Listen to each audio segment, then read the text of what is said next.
students. But for now, let's take some breaking news updates coming in. Now, Union Minister of Parliamentary Affairs Kiren Rijiju has met with Union Home Minister Amit Shah, and this is amid Rahul Gandhi's remarks and Lok Sabha adjournment. Remember, the House has been adjourned, and Kiren Rijiju has met with Union Home Minister Amit Shah after Rahul Gandhi said in Parliament that it was Union Home Minister who had authorized the use of weapons on protesting students during the CJP protest. Rahul Gandhi had made that remark, to which Kiren Rijiju, the Union Parliamentary Affairs Minister, had objected to. He'd also objected to other statements of Rahul Gandhi, including the use of references like idiots for those running the government, including the fact that it is the RSS that is behind the education system of India. The RSS mindset runs the education ministry. These are some of the charges that Rahul Gandhi has made in Parliament. Let's now go across to my colleague Sanjay Sharma joining us. Sanjay, Rahul Gandhi के इन बयान के बाद अब किरण रिजिजू, जिन्होंने parliament में उनका विरोध किया था, अमित शाह से मिलने गए हैं, क्या डिस्कशन हो रहा है, इसके बारे में कोई जानकारी है? मुझे कोई दिक्कत नहीं, मेरे तो पाकिस्तान में दिक्कत नहीं आती, मैं करती हूँ, प्लीज।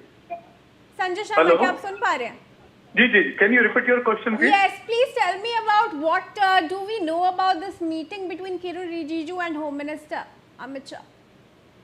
देखिए, जिस तरीके की स्थिति लोकसभा में निर्मित हो गई है राहुल गांधी के बोलने के बाद में, और इस समय सत्ता पक्ष के सभी सांसद अड़े हुए कि जब तक राहुल गांधी माफी नहीं मांगेंगे उनको सदन में बोलने नहीं देंगे, उनको सदन में हम सुनेंगे नहीं।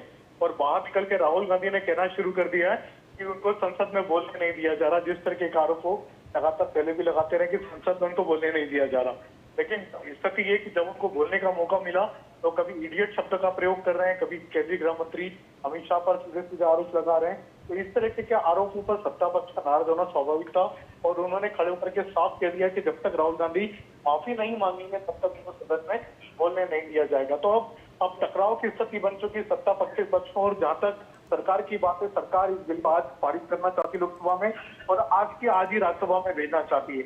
तो अभी एक किसी नतीजे पर पहुंचेंगे जल्दी ही। केंद्रीय गृह मंत्री अमित शाह के अध्यक्षता में बैठक हो रही है, पीयूष गोयल मौजूद है, किरण रिजिजू मौजूद है, और वह भी डॉक्टर जितेंद्र सिंह भी वहां पर पहुंचे। तो यह बैठक चल रही है, और इस बैठक में फैसला होगा कि क्या बिना चर्चा के बिल पारित करा लिया जाए, क्योंकि सरकार के पास नंबर है, सरकार के पास नंबर की कमी नहीं है। 9 घंटे 8 से 9 घंटे की चर्चा हुई थी, शांति से चर्चा हुई, लेकिन आज राहुल गांधी ने जब जैसे बोलना शुरू किया, लगातार बवाल पे बवाल उठे रहा। बिल्कुल संजय, धन्यवाद आपका जुड़ने के लिए हमारे साथ। Viewers will take some more breaking updates now coming in. Now, Kangana Ranaut has hit back at